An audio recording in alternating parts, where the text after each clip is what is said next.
Harusnya tidak ada seorang pun yang bisa bikin kita sakit hati kalau kita menjaga hati.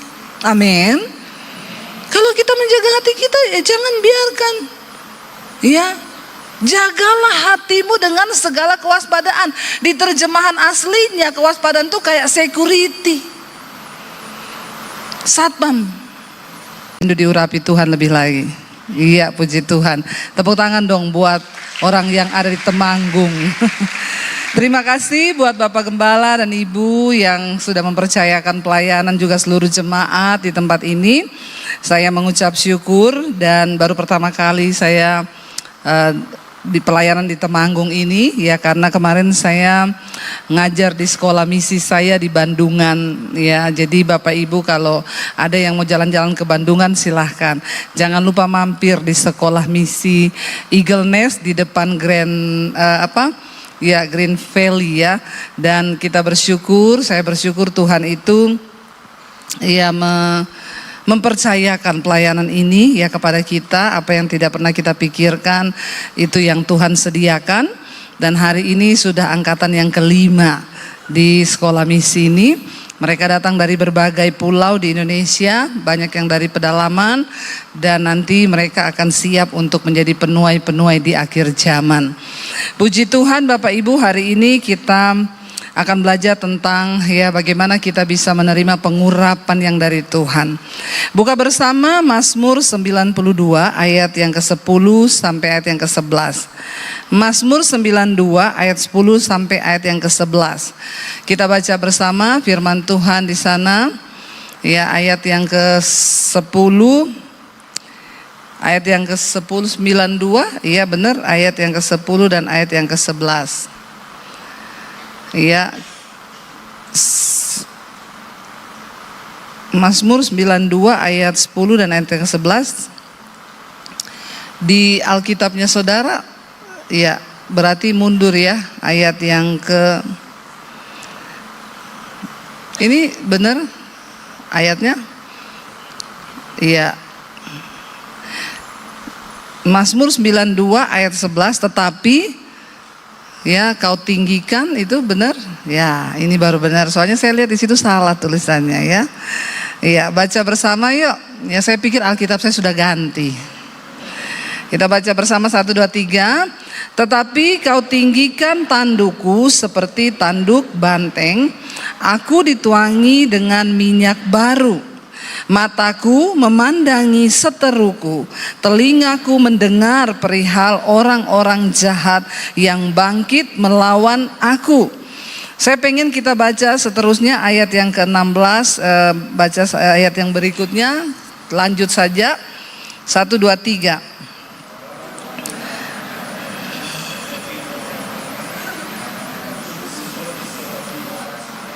Iya. Terus saudara, ya.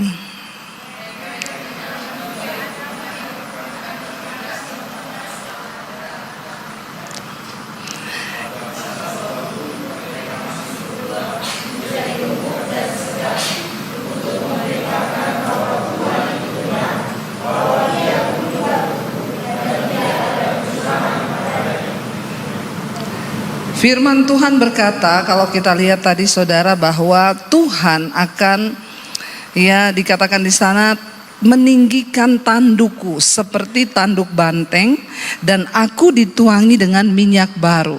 Tanduk itu berbicara tentang kehormatan, martabat, ya, bahkan nama baik seseorang.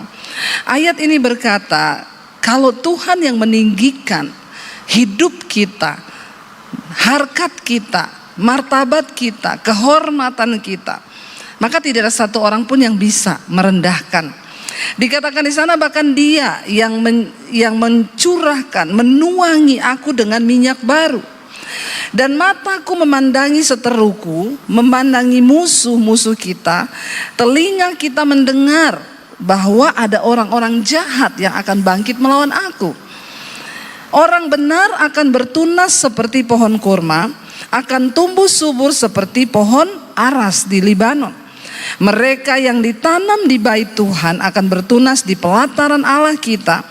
Pada masa tua pun mereka masih berbuah menjadi gemuk dan segar untuk memberitakan bahwa Tuhan itu benar, bahwa Ia gunung batuku dan tidak ada kecurangan padanya. Katakan amin.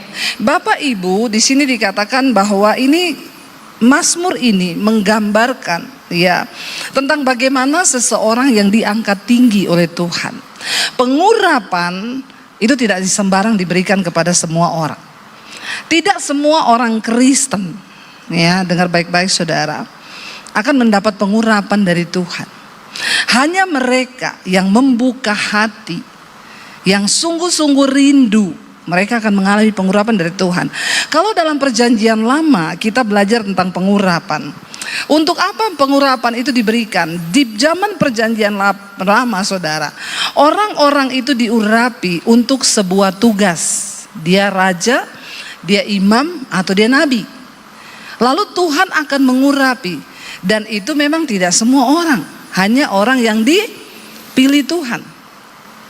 Sampai di masa perjanjian baru, saya percaya pengurapan Tuhan tidak berhenti. Bahkan sampai hari ini Tuhan masih mengurapi gerejanya. Tetapi siapa yang diurapi Tuhan? Tentu orang yang dipilih oleh Tuhan, yang akan ditinggikan oleh Tuhan, yang akan dimuliakan oleh Tuhan. Bapak Ibu, kita belajar dari satu kisah di dalam Alkitab, yaitu tentang Daud. Kita semua tahu Daud itu adalah seorang yang sangat luar biasa. Ya, Daud itu orang yang dipilih oleh Tuhan. Ya, Daud adalah seorang yang lain daripada yang lain. Ya, dan kenapa Tuhan memilih Daud menjadi raja? Kita bisa belajar malam ini. Setidaknya metode Tuhan itu tidak berubah. Dari perjanjian lama sampai ke perjanjian baru, dia Tuhan yang masih tetap sama dengan metodenya. Dan kita perlu belajar kenapa Daud dipilih oleh Tuhan.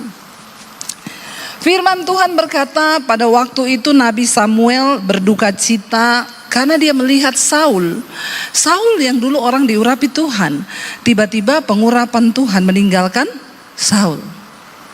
Kenapa pengurapan Tuhan meninggalkan Saul? Karena kita tahu bersama, ternyata Saul orang jahat, hatinya jahat. Dia penuh dengan iri hati. Lalu saudara, ketika Tuhan meninggalkan Saul, Nabi Samuel ini berduka cita. Tuhan berkata kepada Samuel, kamu jangan berduka cita, karena Saul telah kutolak. Itu ada di 1 Samuel pasal 16. Berfirmanlah Tuhan kepada Samuel, berapa lama lagi engkau berduka cita karena Saul? Bukankah ia telah kutolak sebagai raja atas Israel? Lalu Tuhan berfirman, isilah, 1 Samuel 16, isilah tabung tandukmu dengan minyak dan pergilah, aku mengutus engkau kepada Isai orang Betlehem itu. Sebab di antara anak-anaknya telah kupilih seorang raja bagiku. Waktu Samuel bersedih karena melihat Saul ditolak Tuhan, Tuhan berfirman, pergi ke rumah Isai. Ada satu orang anaknya yang akan aku urapi menjadi raja. Dan dikatakan di sana saudara, akhirnya Samuel pergi, dikatakan dia datang ke Betlehem. Kemudian dikatakan di sana dia bilang, undanglah Isai ke upacara pengorbanan. Lalu aku akan memberitahukan kepadamu apa yang harus kuperbuat. Dan di sana Tuhan menyuruh kepada Samuel, undang Isai datang, anak-anaknya datang. Nanti aku akan kasih tahu kamu siapa yang akan diurapi.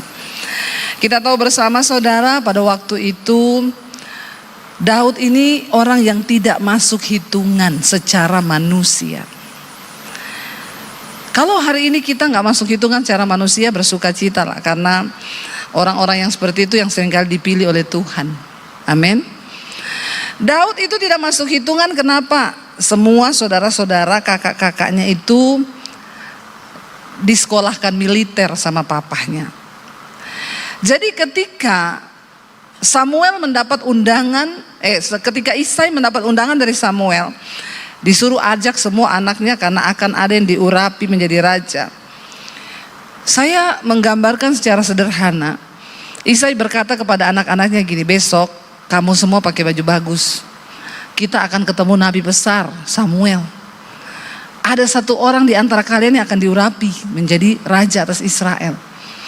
Bapak Ibu, ya, ini adalah satu acara yang penting. Dan Samuel tidak berkata, jangan ajak anakmu yang Daud itu, tidak dibilang. Tapi memang Isai tidak berniat untuk mengajak Daud, ya. Lalu saya membahasakan dengan bahasa yang sederhana, ya. Mungkin malam itu Isai bilang, ya Eliab, nanti kamu pakai baju ini, kamu pakai baju itu, kita besok ketemu ya nabi besar akan datang di sini. Lalu Daud tanya, Pak, aku pakai baju apa? Lalu bapaknya bilang, kamu tidak usah ikut, kamu tidak masuk hitungan. Kamu besok gembalakan kambing dombamu itu di padang gurun. Kamu nggak masuk hitungan, kamu juga nggak tahu militer, kamu nggak tahu apa-apa. Ya, dan apakah Alkitab berkata maka marahlah Daud, maka sakit hatilah Daud, maka kecewalah Daud? Enggak. Daud mengambil satu sikap bahwa ya sudah, ya bahwa semua yang terjadi yaitu memang seizin Tuhan. Dia tidak membiarkan alasan kekecewaan untuk menjadi kepahitan di hatinya. Ya, coba kalau Gen Z zaman now begitu. Ya udah sakit jiwa toh. Sekarang kan banyak Gen Z zaman now itu ditolak dikit, udah terpukul mentalnya, ya. Udah ngomong, aduh Bu, saya ini langganannya psikiater loh. Kenapa? Nggak tahu, saya sakit jiwa. Kata dokternya sih sudah stadium 4. Nah terus kenapa lu sakit jiwa? Emang ada perkiraan apa? Lu mikir bayar utang besok jatuh tempo beli beras? Enggak sih, kenapa? Aku tersinggung sama perkataannya papaku. Mereka belum seperti Daud, belum belajar dari Daud, ya. Kalau Daud mau kecewa, mau kepahitan bisa, ya. Tapi Daud tidak memberikan tempat untuk hatinya tercemar. Orang yang diurapi Tuhan, ya, orang yang Tuhan lihat hatinya, Tuhan lihat hidupnya. Lalu ketika akhirnya dikatakan di sana ayat yang ke-6 saya baca, ketika mereka itu masuk dan Samuel melihat Eliab. Eliab tuh kakaknya Daud yang paling gede, saudara, ganteng, tinggi, besar, tampangnya prajurit. Lalu sungguh Samuel berkata begini, sungguh di hadapan Tuhan sekarang berdiri orang yang diurapinya. Lihat tampangnya, ganteng, cakep, gagah, prajurit. Langsung Samuel ini nabi, saudara. Ternyata nabi juga bisa salah, ya. Ya, bisa nggak? Bisa. Pendeta bisa salah nggak? Biasa aja. Nggak usah terlalu semangat. Semangat amat. Ya, pendeta bisa salah, bisa. Karena pendeta juga manusia. Tapi jangan salah terus juga, ya. Kalau salah terus itu bahaya. Samuel berpikir, wah, berdiri di hadapan Tuhan nih orang yang akan diurapi menjadi raja. Tapi perhatikan saudara, ayat 7 apa? Tetapi berfirmanlah Tuhan kepada Samuel. Tuhan tuh kan tahu hatinya Samuel kan.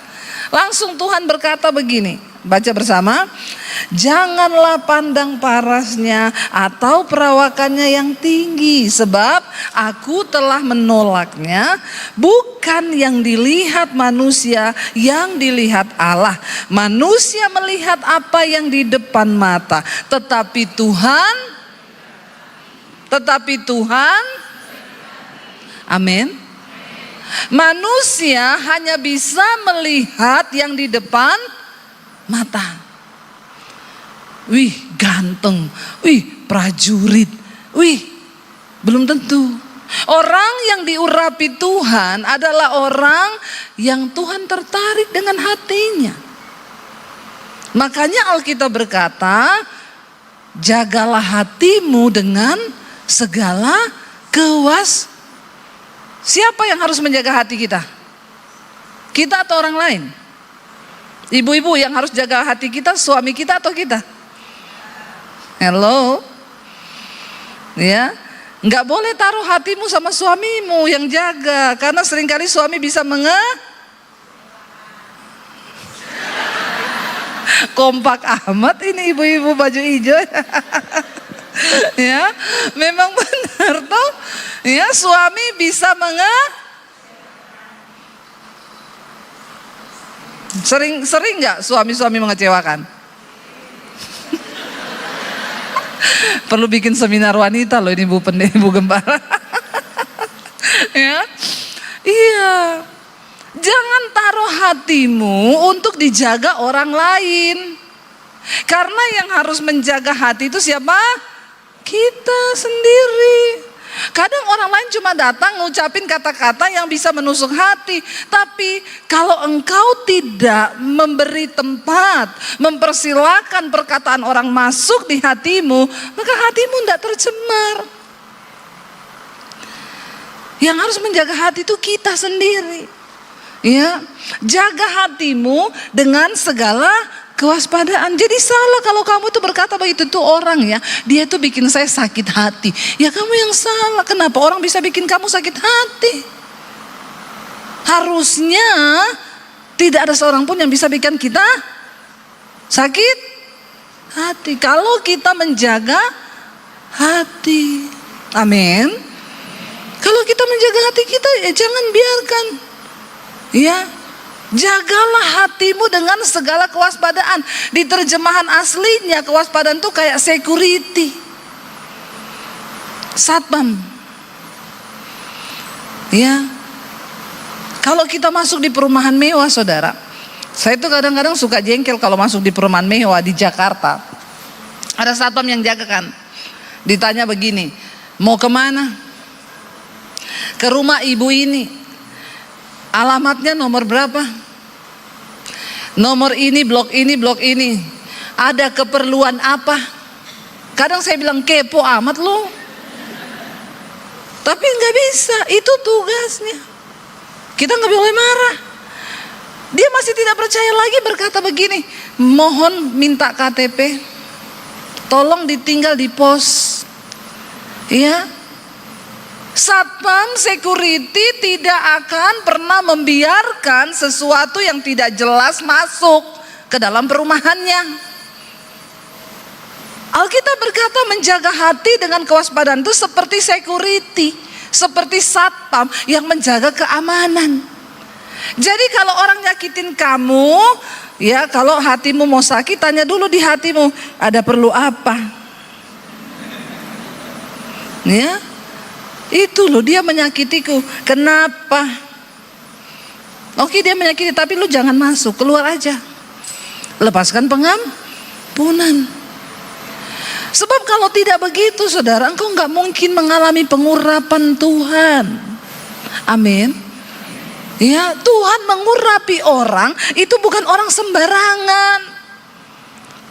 Untuk kepentingan Tuhan, kita ini diperlengkapi dengan pengurapan Tuhan agar kita bisa menjadi saksi Kristus. Jadi jangan biarkan sesuatu yang sampah masuk ke dalam hatimu. Ya, orang itu saudara kalau punya kepahitan banyak, kecewa banyak, bisa terlihat dari wajahnya. Kalau susah senyum itu tanda-tanda itu. Ya, susah senyum, mukanya ketekuk ya. Ini terus, 2 saja itu kalau nggak banyak kepahitan, besok mau jatuh tempo. Ya, orang kalau susah senyum itu pahit. Dan ketika di sini pahit, maka yang keluar dari mulut juga pahit. Karena sumbernya sudah pahit. Alkitab bilang air yang manis nggak mungkin mengeluarkan yang pahit. Kalau sumbernya pahit, yang keluar juga pahit. Ya, makanya ada istri-istri yang ketus. Cuma ditanya apa sama suaminya, ya jawabnya apa. Ditanyanya A, jawabnya Z. Ya, orang ngomong baik-baik bisa tersinggung. Sekarang kan banyak begitu tuh. Karena di sini kotor, saudara. Kita lihat kasus-kasus pembunuhan sekarang. Ya, bunuh orang karena iri, bunuh orang karena tersinggung, bunuh orang karena ya cuma karena perkataan sepele loh. Lalu kita mengizinkan kepahitan masuk, akhirnya kita benci kan. Dan Yesus bilang, orang yang membenci saudaranya, dia adalah seorang pembunuh manusia. Pembunuhan berasal dari kebencian. Ya, saya dulu pernah cerita, saya waktu di Solo, saya ini menikah di Solo, suami saya ini orang Solo, saudara. Ya, lalu saya itu diajak seorang ibu, Bu Debi doakan saya ya di rumah saya. Ya, saya datanglah ke rumahnya. Ketika saya bertamu di rumahnya, ya yang bukain pintu kakaknya, saudara. Ya, bukain pintu saya, dia tanya, cari siapa? Saya bilang cari ibu ini, rumahnya bener? Nggih. Ada perlu apa? Saya bilang, ibu ini mau didoakan. Situ dari mana? Siapa? Saya pendeta. Oh, situ pendeta? Iya. Masuk, duduk. Orang kayak gini, saudara ya, orang kayak gini, menurut saudara hatinya manis enggak? Ya, pahit, campur asam dikit. Iya, saya dibilang itu, duduk, masuk, tunggu, lagi mandi. Oh iya Bu. Lalu dia mulai ngobrol sama saya. Dia bilang gini, oh jadi situ pendeta? Iya, sini pendeta.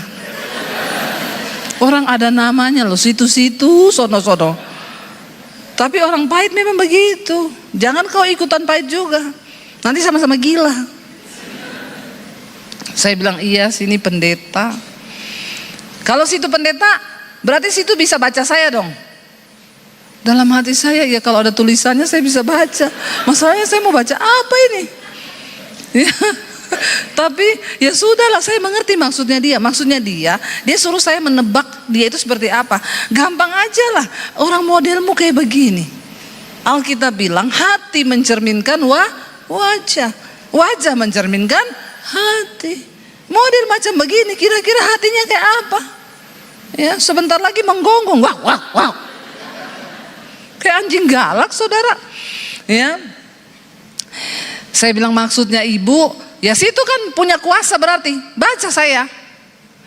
Saya bilang maaf ya Bu, ya karena ibu suruh saya. Jadi ya maaf ya Bu, kayaknya ibu banyak dikecewakan. Ya ibu sering disakiti hatinya. Ya jadi dalam hatinya ibu tuh banyak sekali kekecewaan. Saya ini berjaga-jaga dan berdoa. Sambil ngomong begitu tuh saya berjaga-jaga dan berdoa, saudara. Ini dua saja. Kalau dia marah tambah tersinggung, saya dilempar pakai vas bunga itu di kepala. Tapi kalau dia dijamah Roh Kudus, ya udah dia nangis, saya doakan gitu saja. Lalu saya bilang, ibu kayaknya banyak luka batin, banyak sakit hati, kecewa.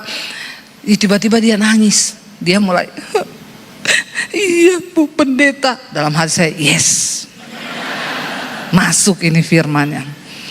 Dia bilang, iya, yang nyakitin saya tuh bukan orang jauh Bu, orang dekat. Ya emang saudara, yang bisa nyakitin kita tuh orang dekat. Orang jauh enggak nyakitin kita, karena orang jauh tidak ada tempat di hati kita. Saya nggak pernah doakan ibu-ibu kepahitan Bu Debi sama siapa? Sama sopir angkot.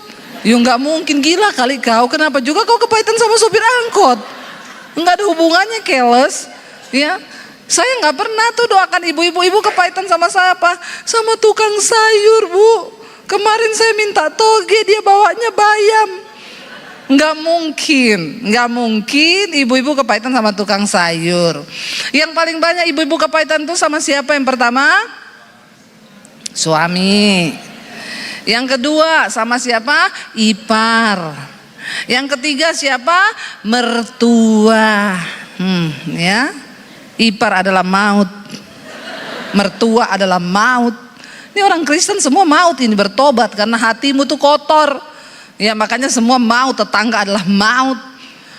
Lalu saudara saya, wah dia nangis, iya Bu saya dikecewakan orang dekat gini. Saya mendekat lah.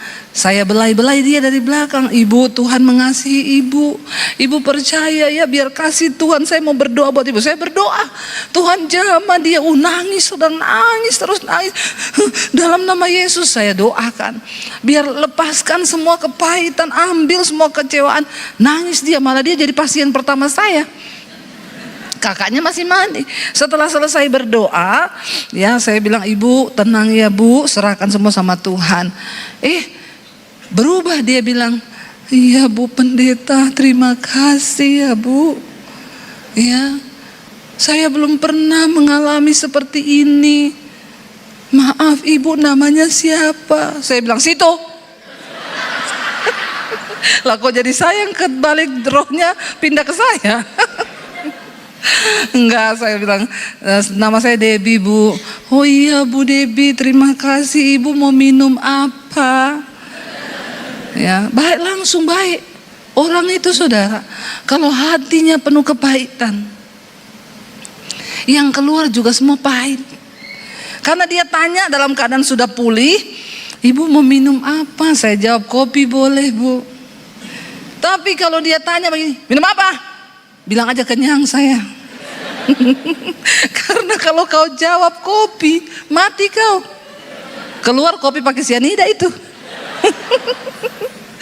Kenapa banyak orang bikin kopi pakai sianida? Kenapa? Karena dia bikin kopi dengan hati yang terluka, penuh kebencian. Ya. Tapi karena dia senyum, saya jawab, kopi boleh bu. Oh, iya bu. Saudara lihat, tuayan tuh menguning loh. Cuma perkara begini aja, orang bisa dilawat Tuhan. Orang yang tadi pahit hatinya, orang yang tadi penuh kekecewaan, bagaimana pengurapan Tuhan bisa dia alami? Pengurapan Tuhan adalah sesuatu yang memampukan kita untuk bisa menjadi kesaksian suratan Kristus yang terbuka. Tapi kalau orang begini gak jaga hati, banyak yang pikir kepahitan itu biasa. Saya pahit sama mertua, saya pahit sama ipar, saya pahit sama ini. Gak bisa. Kita perlu jaga hati. Daud punya alasan untuk kepahitan sama keluarga. Daud punya alasan untuk kepahitan sama papahnya. Tapi dia tidak melakukan hal itu. Dia terima itu sebagai sesuatu yang memang ya udah Tuhan izinkan. Dia pergi gembalakan kambing domba. Dan akhirnya masuk satu persatu semuanya. Ya, dan tidak ada 7 orang anaknya itu masuk semua saudara. Di depan Samuel lewat. Tapi nggak ada satupun yang dipilih Tuhan. Lalu Samuel bilang sama Isai, udah ini semua anakmu? Jawab Isai begini, masih ada satu yang bungsu. Tapi nggak usah, dia tuh nggak masuk hitungan. Dia cuma gembala kambing domba.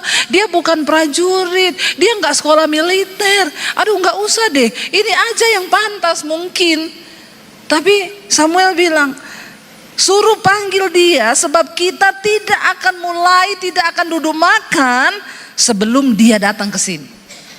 Dengar baik-baik, ketika Tuhan berkenan atas hidupmu, dia berkenan atas hatimu, orang mau tutup pintumu seperti apapun, Tuhan akan cari kau dimanapun kau berada. Amin. Daud, keluarganya sendiri yang tutup pintu. Papanya sendiri yang ngomong, gak usah, kamu gak usah datang. Ya, dia lagi mengembalakan kambing domba, nggak usah. Tapi lihat kalau Tuhan yang berperkara saudara. Tuhan bilang, Samuel bilang nggak, kita tidak akan mulai acara ini kalau dia belum dibawa ke sini. Ya, lalu Daud datang saudara. Nggak ditulis dia pulang mandi dulu, nggak ditulis dia pergi pakai baju bagus, tapi akhirnya ketika dia datang, ya Tuhan berkata, bangkit urapi dia. Sebab inilah dia. Samuel mengambil tabung tanduknya dan berisi minyak itu, mengurapi Daud di tengah-tengah saudara-saudaranya. Sejak hari itu dan seterusnya berkuasalah roh Tuhan atas Daud. Lalu berangkatlah Samuel menuju Rama. Waktu pengurapan Tuhan atas hidupmu, ya, maka roh Allah berkuasa dalam hidup kita. Tapi harus ada alasannya. Untuk apa Tuhan mengurapi kita? Daud seorang yang sangat mengasihi Allah. Ya, ketika dia disakiti, ketika dia kecewakan, dia pergi tuh. Ya, di padang dia nyanyi, dia bermazmur. Ya, dia memuji Tuhan. Dia menaikkan puji-pujian. Pengurapan Tuhan ada di atas kepalanya. Hampir semua lagu-lagu di Mazmur itu Daud yang tulis. Ya, dia nyanyi di padang gurun. Dia menggembalakan kambing domba yang hanya beberapa ekor. Dan kita tahu bersama ceritanya seperti apa. Daud tidak pernah bermimpi akan dipromosikan Tuhan. Pengurapan raja sudah ada di atas kepala Daud. Tapi dia nggak sombong. Ya, dia jalani hidupnya seperti biasa. Dia jalani hari-harinya seperti biasa. Dia masih disuruh ke padang. Dia tidak juga diurapi. Dia tidak juga setelah diurapi dia disekolahin prajurit sama papanya. Enggak, Daud tetap disuruh ke padang menggembalakan kambing domba.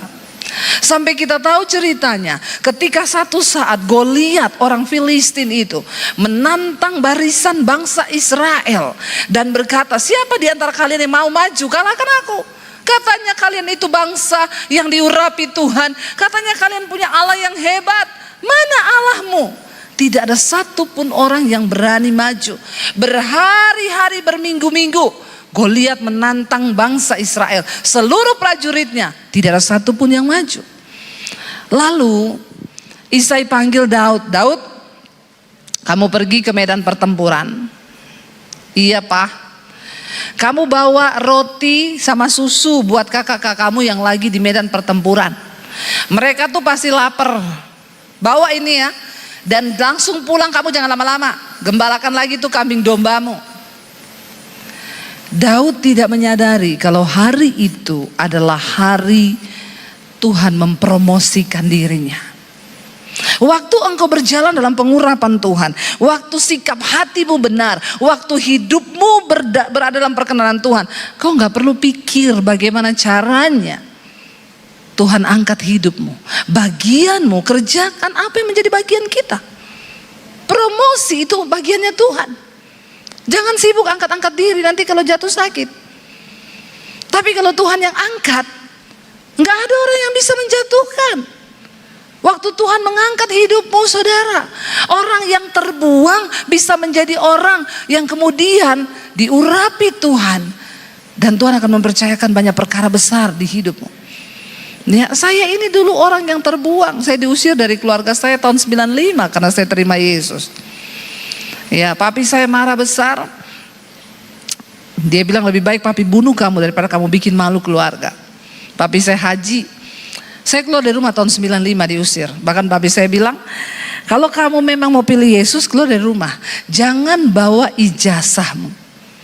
Yang sekolahin kamu tuh saya, uang saya. Kamu pergi dari rumah jangan bawa ijazah. Saya mau lihat Yesus kasih makan kamu pakai apa. Saya keluar nggak bawa uang, nggak bawa apa-apa, saya nggak bawa ijazah. Saya tinggalkan kota Poso, ya menuju ke kota Palu, saudara. 7 jam perjalanan naik bus. Sampai di kota Palu, saya numpang tinggal di kos-kosan di tempat sepupu saya. Saya nggak ada uang bayar kos, untuk bisa makan. Saya jadi pembantu di situ, saya cuci baju, saya nyapu, nyetrika, saya ngepel. Ya. Tapi Tuhan harus membentuk orang-orang yang akan diurapi. Ya, Daud direndahkan. Daud disuruh, kamu nggak usah seperti kakakmu, kamu pergi aja gembalakan kambing domba. Kamu antar roti sana. Ya, saya melakukan semua itu dan ya makanya saya bilang sejak ikut Yesus justru hidup itu jadi menderita. Tapi itu yang benar.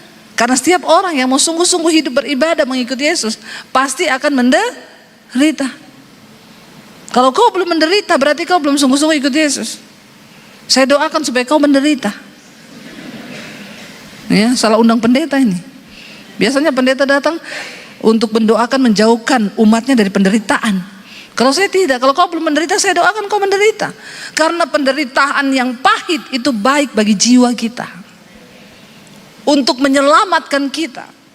Tanpa penderitaan gak mungkin engkau bisa sempurna berkenan di mata Tuhan. Makin sombong hidup kita, makin berat penderitaannya. Saya dulu sombong, makanya harus direndahkan. Saya dulu angkuh, makanya harus dimatikan, benar-benar saudara. Tapi saya mengucap syukur. Saya belajar Alkitab, ya. Saya dikuatkan dari setiap firman yang saya baca. Saya mulai dibentuk Tuhan, diproses Tuhan. Gak gampang, puluhan tahun. Makin lama proses itu atau makin cepat proses itu tergantung pada responmu. Bagaimana engkau berespon dalam setiap proses.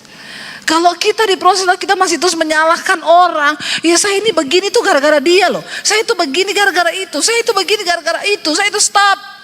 Berhenti menyalahkan orang dan tanya sama Tuhan, apa yang kau mau dari hidupku Tuhan? Berlutut di kaki Tuhan.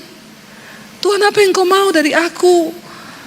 Kasih tahu kehendak-Mu Tuhan. Aku tahu kalau aku diproses begini, itu karena Tuhan mau sesuatu. Waktu engkau sudah mengerti proses Tuhan itu, tinggal tunggu waktunya. Tuhan angkat hidupmu. Ketika Daud disuruh antar roti,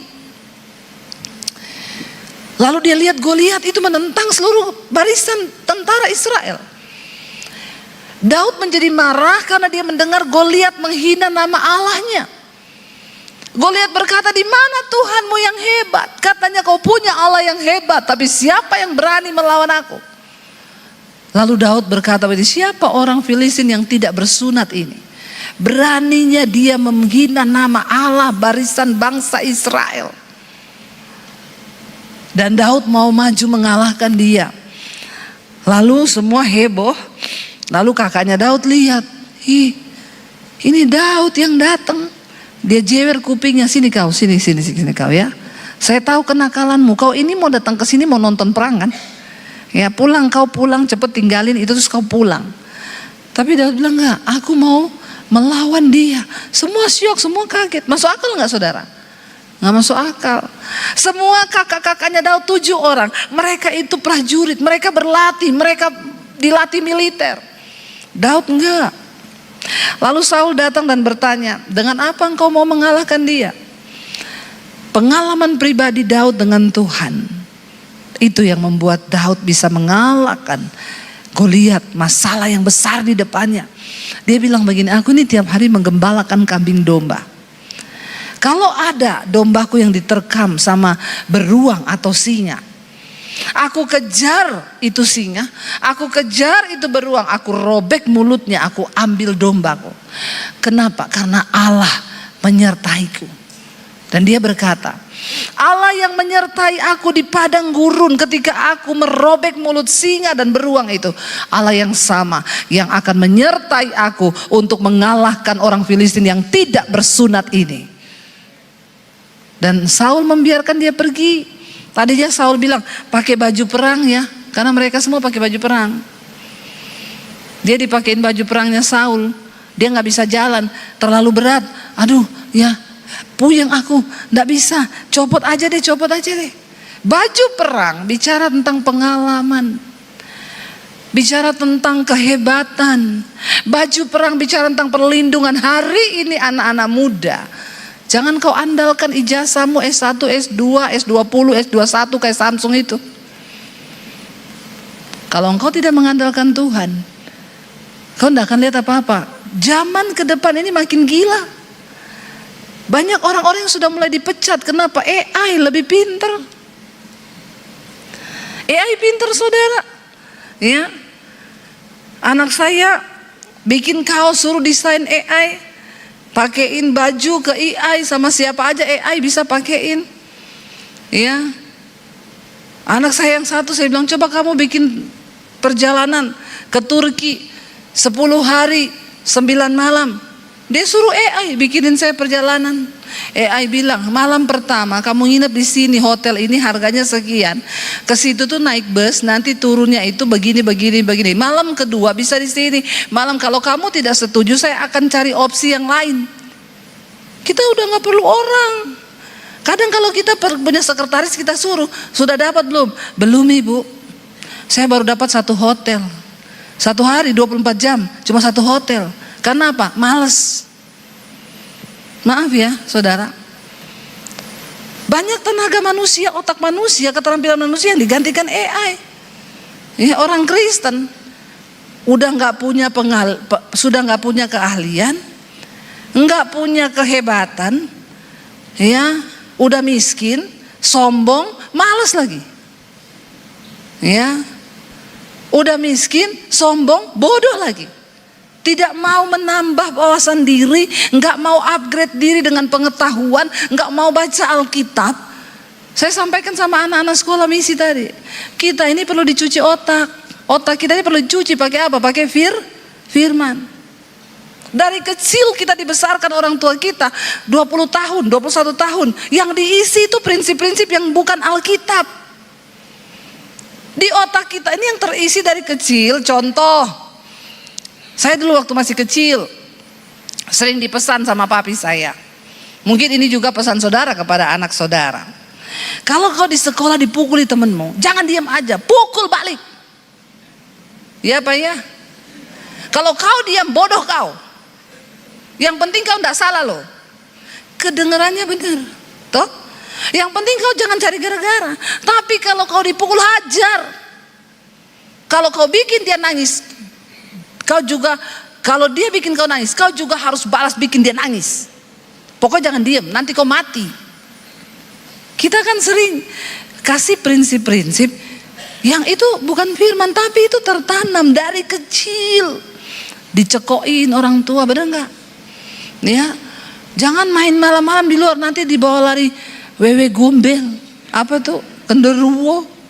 Kita ini sering bodoh-bodohin anak kita kan, ya. Apalagi banyak hal-hal yang tanpa kita sadari, saudara. Ya, orang tua mungkin kau pernah bilang sama anakmu, kamu cari jodoh, cari yang kaya loh ya. Yang miskin jangan, cari yang kaya. Selain donatur dilarang mengatur. Ya, padahal kan Alkitab bilang begitu nggak? Alkitab nggak bilang begitu. Ya, orang-orang tua berpikir, ya saya ini orang tua bu, anak saya marah sama saya. Ya nggak mungkin lah saya orang tua minta maaf sama anak. Prinsip-prinsip yang tidak sesuai firman Tuhan sudah bercokol di kepala kita. Dan itu harus kita cuci pakai firman. Itu yang Rasul Paulus bilang, aku ingin berada dalam Kristus bukan dengan kebenaranku, tapi dengan kebenaran Kristus. Tapi orang Kristen sekarang banyak berada di dalam Kristus tapi bukan dengan kebenaran Kristus. Saya baca survei kemarin saudara. Kantong-kantong Kristen di Indonesia, beberapa kota kantong Kristen, ternyata hasil surveinya kejahatannya tertinggi, perceraiannya tertinggi, narkobanya tinggi. Lalu apa yang salah? Ya, ini menjadi sebuah pertanyaan. Lalu ada lembaga Kristen yang bikin survei di sana. Kan ini kantong Kristen. Lalu disurvei lah. Masyarakat Kristen banyak. Disurvei yang punya Alkitab berapa banyak? 80% orang Kristen di kantong Kristen punya Alkitab.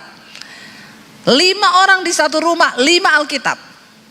Tetapi survei membuktikan dari 80% yang punya Alkitab, cuma 20% yang baca Alkitab. Ini baru baca, belum melakukan. Mungkin yang melakukan coba 5 apa 3%. Saudara bisa bayangkan yang lainnya, yang 60% itu Alkitab hanya menjadi pajangan. Yang lebih celaka lagi kalau ada yang mati, Alkitab ditaruh di peti. Jangan kau taruh Alkitab di peti. Ya, karena orang mati sudah tidak bisa baca Alkitab, itu untuk orang hidup. Orang mati tidak bisa baca. Selama dia hidup suruh dia baca Alkitab. Kalau sudah mati jangan taruh di peti itu Alkitab, nanti kau dimarahi LAI loh, Lembaga Alkitab Indonesia. Dia cetak itu bukan untuk taruh di peti. Amin. Kasih sama orang yang hidup supaya dibaca. Firman Tuhan berkuasa mengubahkan hidup kita. Saya bilang sama anak-anak misi tadi siang, dengar baik ya, miskin boleh, goblok jangan. Amin. Banyak orang Kristen bodoh. Kenapa? Karena nggak punya firman. Segala tindakan yang tidak berdasarkan firman itu kebodohan di mata Tuhan. Jadi dilarang goblok ya, amin. Ya kita boleh miskin, tapi kalau kita punya firman, Tuhan bisa mengurapi engkau, mengangkat hidupmu, mengangkat martabatmu, mengangkat derajatmu supaya kau bisa menjadi kesaksian bagi banyak orang. Saya sudah ngomong keras, nggak ada yang tepuk tangan loh. Tolong saudara ya, tepuk tangan sedikit kayak buat firman Tuhan, bukan buat saya, buat Tuhan. Ya, tepuk tangan aja malas. Ya, kita tepuk tangan untuk Tuhan Yesus. Firman Tuhan itu ya dan amin. Ya, kalau kita melakukan, kalau kita menghidupi, kita akan mengalami. Saya ini bukti nyata dari apa perbuatan Tuhan yang begitu dahsyat. Saya yang dulu diusir, saya nggak punya rumah, saya kehilangan segalanya. Saya diproses Tuhan. Puluhan tahun diproses. Kenapa? Saya dulu sombong, saya angkuh, banyak dosa. Makin banyak dosamu, makin berat prosesmu. Makanya cepat-cepat tobat. Sebelum semakin berat lagi proses itu. Kenapa semakin berat? Karena Tuhan tuh mau memurnikan kita kembali. Dia nggak bisa mengurapi orang yang tidak dimurnikan. Ya, karena pengurapan itu punya tujuan supaya hidup kita menjadi kesaksian. Saya dulu orang yang kehilangan segalanya, saya nggak punya rumah, saya diusir dari rumah. Tapi hari ini saya beliin rumah mami saya. Ya, hari ini Tuhan berperkara, saudara. Bahkan kita bisa bangun sekolah misi itu di Bandungan. Itu satu anugerah dan kemurahan Tuhan. Ya, Tuhan bilang kamu bikin sekolah. Sekolah kan gratis, orang-orang yang mau jadi misionaris. Saya tantang kalau ada di Temanggung, dekat sekali loh. Ya, masa ini paling banyak sekolah ini yang isi tuh orang Papua, orang Manado, orang Palu, orang Luwuk, orang Ambon. Belum ada nih Temanggung, belum ada ya. Astagfirullah, subhanallah. Enggak ada orang di sini loh. Ya, belum ada saya dengar bu ini dari Temanggung, ini dari Salatiga, belum ada ya? Belum loh. Belum loh sekolah kita nih. Ya, malah dari luar pulau semua datang tuh. Ya, jauh-jauh mereka datang dari Kalimantan, dari Bangka Belitung ada. Ya iya loh. Saya tuh pikir-pikir ya dari Jawa Tengah enggak ada ya. Dari yang dekat-dekat sini enggak ada. Sudah hebat semua ini orang-orang di sini ya. Jadi saya tantang anak-anak muda, ya yang muda saja, yang sudah tua enggak usah. Ya, kau jadi pendoa saja kalau sudah tua-tua ya. Jadi yang ini yang muda-muda yang mau jadi misionari. Kenapa muda? Supaya dia bisa diutus. Ya pergi itu ke pedalaman ya. Kalau so tua, aduh ya, so encok, udah sakit pinggang, di rumah saja jadi pendoa, amin. Bukannya kita nggak mau terima, tapi ya udahlah ya, yang tua-tua ya nggak terlambat juga, cuma masih ada kesempatan jadi pendoa saja. Yang muda-muda ini diutus ya. Mereka pergi ke daerah-daerah yang pelosok pedalaman yang belum mendengar kabar baik. Ayo Bapak Ibu, kalau hari ini kita punya sakit hati, kita punya kepahitan, kita punya karakter yang bobrok, buang semua itu, karena Tuhan gak bisa mengurapi engkau. Tuhan mengurapi orang yang mau dimurnikan hatinya. Dan saat itu juga kita tahu bersama kisahnya, Daud mengalahkan Goliat cuma dengan batu, ya dengan katapel. Dia gak pakai senjata yang hebat. Kau enggak usah berpikir saya enggak punya ijazah, saya ini enggak sekolah S1, S21, S20, enggak. Ya, penentu dari kesuksesan di hidupmu itu Tuhan. Amin. Tuhan. Saya ini mengalami, ya, saya diusir enggak bawa ijazah. Tapi hari ini saudara, apa yang Tuhan firmankan? Pulau-pulau menanti pengajaranmu, bangsa-bangsa menanti pengajaranmu. Hari ini undangan ke LA, California masih saya pending. Ya, mereka mau bayarin tiket, ibu datang, kami bayar tiket. Betapa rindu jemaat di sini mendengarkan pengajaran dari ibu. Ya, saya bilang iya nanti saya kabarin kalau saya sudah ada waktu. Banyak negara-negara, ya. Dan banyak pulau-pulau. Siapa saya? Apakah saya hebat? Enggak. Saya dulu cuma orang yang banyak dosa, yang mau bunuh diri, yang sudah kecewa dengan hidup, sudah jadi sampah, tapi di tangan Tuhan. Waktu kita mau buka hati, Tuhan mengurapi kita. Dia mengangkat derajat hidupmu, dan orang melihat ada Yesus dalam hidupmu yang bisa mengubahkan. Tidak peduli berapa pahit masa lalumu, enggak peduli berapa suram masa lalumu, bersama Tuhan bisa mengubah masa depan. Dan tidak ada perkara yang mustahil, asal kita mau sungguh-sungguh percaya, asal kita mau sungguh-sungguh berserah. Ini waktu saya sudah habis ya. Sudah 00 itu? Belum? Lanjut sampai jam 10? Saudara setuju sampai jam 10? Saya enggak setuju. Anda puas, saya lemes. Ya, jadi kita percaya Bapak Ibu ya, ketika Tuhan di pihak kita, jangan terlalu ambil pusing hari ini kalau engkau disakiti mertuamu. Aduh, itu perkara-perkara yang orang Kristen ini masalahnya cuma muter-muter di situ saja. Orang Kristen ini persoalannya cuma dia di situ, ya kepahitan sama ipar, kepahitan sama mertua.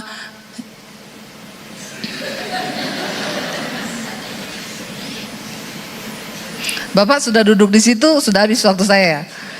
Bapak sudah mengintimidasi saya begitu. Ya. Tapi iya Bapak Ibu ya. Jadi kita percaya bahwa sampai di mana tadi itu? Ya. Iya, kita ayo, ya tidak ada perkara yang mustahil bagi Tuhan. Ketika kita mau sungguh-sungguh melepaskan, buang dosa. Ya, jangan orang Kristen itu masalahnya itu muter di situ toh. Saya ini ketemu orang Kristen belum pernah, Bu, saya mau konseling, kenapa? Saya tertekan, Bu, kenapa? Saya mau dibunuh, Bu, karena iman. Belum ada. Rata-rata itu mau konseling apa? Saya kepahitan sama mertua, saya kepahitan sama ipar. Urusannya cuma kepahitan terus. Bingung saya ini. Kita ini gagal dalam memenangkan hidup kita, diri kita. Kita nggak pernah selesai dengan diri kita. Tuhan tidak bisa mengurapi orang yang belum selesai dengan dirinya. Daud selesai dengan dirinya. Karena itu tidak ada satu perkara pun yang bisa bikin dia sakit hati lagi. Nggak ada satu orang punya perlakuan pun yang bisa bikin dia kepahitan lagi. Karena dia sudah selesai dengan dirinya sendiri. Dia berurusan dengan proyeknya Tuhan. Saudara, proyek Tuhan di depan kita besar.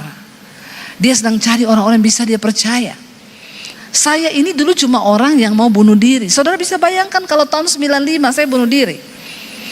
Tidak akan pernah ada yang namanya Debbie Basir hari ini. Kalau hari itu saya menyerah mengikuti apa yang iblis suruh, tidak akan pernah saya melihat bagaimana Tuhan bekerja memakai hidup saya. Kalau saya mendengarkan setan tahun 95 untuk bunuh diri, nggak akan ada proyek-proyek Tuhan yang besar yang bisa terjadi lewat hidup saya. Tapi karena saya memilih mempercayakan hidup saya kepada Tuhan, saya bertobat. Saya membersihkan hati, membuang segala yang tidak berkenan dan meminta kasih karunia Tuhan. Ini aku Tuhan, urapi aku untuk jadi hamba-Mu. Saya minta sama Tuhan. Sejak tahun 95 hidup saya dikuasai oleh pengurapan Tuhan. Saya mulai berjalan dalam rencana Tuhan yang besar. Saya ketemu suami saya di Solo waktu saya pelayanan. Kami ketemu di gereja. Nanti kalau diundang lagi baru saya saksikan itu. Biar diundang lagi. Enggak juga, enggak apa-apa sih. Lalu saudara, kami menikah. Ya enggak apa-apa main. Silakan Pak, main pelan-pelan ya Pak. Karena Bapak sudah di situ, main Pak. Biar pada nangis jemaatnya Pak. Saudara, dan akhirnya saya masuk dalam rencana Tuhan. Sampai bisa ada Debbie Basir TV di YouTube. Berapa banyak yang dengerin khotbah saya di YouTube? Jemaat setia Mis. Wih banyak loh Pak, ini ternyata jemaat Misbah doa, Misbah syukur nih ya. Puji Tuhan ya. Bapak Ibu, dan sampai akhirnya Tuhan ketika selesai pandemi, saya berdoa Tuhan mau bawa kemana kami. Apakah kami mau buka gereja, bangun gereja? Tuhan bilang enggak. Visi akhir zaman Tuhan berikan kepada saya, persiapkan para penuai. Karena tuaian banyak tapi penuai sedikit. Lalu saya mulai berdoa, bagaimana, apa yang Tuhan mau? Buka sekolah misi. Sekolah misi gratis untuk orang-orang yang tidak mampu. Saya bilang, Tuhan saya bukan orang kaya. Tuhan bilang, aku tidak cari orang kaya. Aku cari orang yang percaya dan beriman. Sebab visi Tuhan bisa terjadi bukan karena orang kaya, tapi karena orang yang punya iman. Proyek Tuhan terjadi karena iman. Karena iman itu adalah sesuatu yang tidak ada menjadi ada. Lalu akhirnya saya mulai bergerak dengan suami, kita cari tanah tadinya di Tawangmangu, karena kita pikir di sana banyak sekolah-sekolah Kristen, banyak rumah retret. Lalu tiba-tiba ada jemaat Misbah Doa di Semarang bilang, "Bu, saya dengar ibu mau bikin sekolah, saya punya tanah di Bandungan, depan Green Valley, ibu pergi lihat lah." Sesuai yang kami mau, saya berdoa dekat gunung Tuhan. Jadi dia buka sekolah gitu, lihat gunung kanan, gunung kiri. Orang kalau mau sekolah Alkitab tuh harus ditaruh di hutan yang dekat gunung-gunung. Jangan ditaruh di kota, nanti hedon. Kalau dekat gunung dekat Tuhan tuh, dekat hutan-hutan tuh dekat sama Tuhan. Kalau di kota itu hedon, nanti dia mainnya ke mall terus ya. Jadi saya bilang sama suami, cocok loh. Ya dingin lagi di situ kan. Ya udah kita di sini aja. 4.500 meter. Waktu YouTube kita mulai naik. Selesai pandemi itu, puji Tuhan saudara, dari yang tidak ada, waktu pandemi saldo di rekening saya tinggal 10 jutaan. Kami nggak tahu mau hidup bagaimana dengan 3 anak di Jakarta. Saya bilang sama suami, kita jual mobil pulang ke Solo aja yuk, jual rumah pulang ke Solo. Nggak ada harapan, kita nggak tahu pandemi berapa lama. Bayangkan uang 10 juta, nggak ada 10 juta dengan 3 anak bertahan hidup. Ya, itu sih memang hanya mujizat. Saya dan suami baru menyadari, pas pandemi itu kita nih terlalu percaya Tuhan ya, sampai baru sadar saya tidak ada gaji bulanan. Ternyata kami selama ini hidup memang hanya dari pelayanan. Tidak ada gaji bulanan. Terlalu berani percayanya. Baru ngerti saya. Makanya dari dulu kita memang nggak bisa kredit rumah di bank, nggak bisa. Kalau ditanya ibu ada kerjaan, ya ada.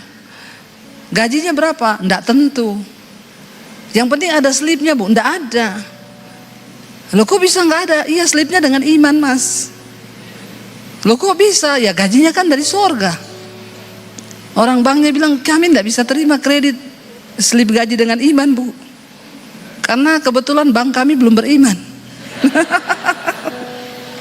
Jadi nggak bisa saudara. Jadi kita baru sadar, oh iya kita terlalu percaya ya sama Tuhan.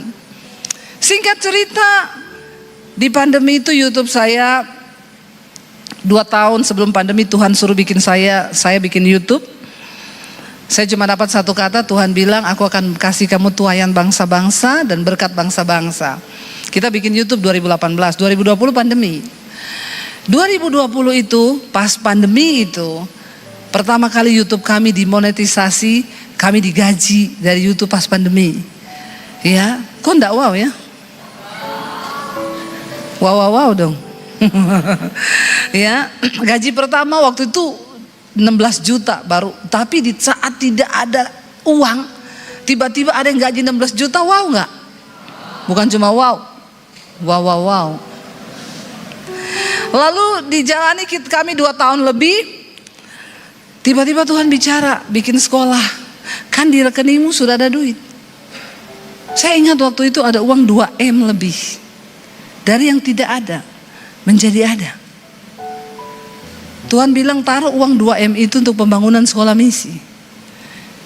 Tuhan, ya jangan main-main ya Tuhan, kalau ada 20M Tuhan suruh taruh 2M mah kecil. Nah, cuma itu Tuhan suruh taruh itu dengan iman. Kamu kan pernah melewati yang lebih sulit dari ini. Kita taruh. Setelah sekolah digambar, 4M. Habisnya. Saya udah mau mundur, saya bilang sama suami, saya pikir 2M itu sudah lebih. Ternyata nggak cukup. Iya bu, katanya pembangunan mahal. Kita udah bikin pembangunan yang sesederhana mungkin, tapi nggak tahu akhirnya. Ya karena semua pakai besi. Ya udah. Saya bilang sama suami, kalau gitu gampang lah. Nanti taruh nomor rekening aja di layar YouTube. Nanti saya umumin, saudara kami akan pembangunan sekolah misi, ini nomor rekeningnya, saudara bisa menabur ya, karena siapa menabur dia akan menuai. Saya bilang taruh aja di YouTube itu nomor rekening. Tapi saya dan suami dari awal bikin YouTube, kami sepakat tidak akan taruh nomor rekening di layar. Kali itu saya hampir tergoda. Ketika suami saya tanya, saya nomor rekening yang mana mau ditaruh?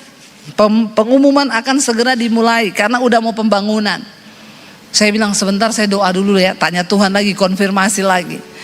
Saudara percaya nggak kalau saya taruh nomor rekening, cepat itu, ya, langsung tertutup. Bayangkan yang nonton mesbah syukur 75.000, kadang 100.000 orang. Mesbah doa 50.000.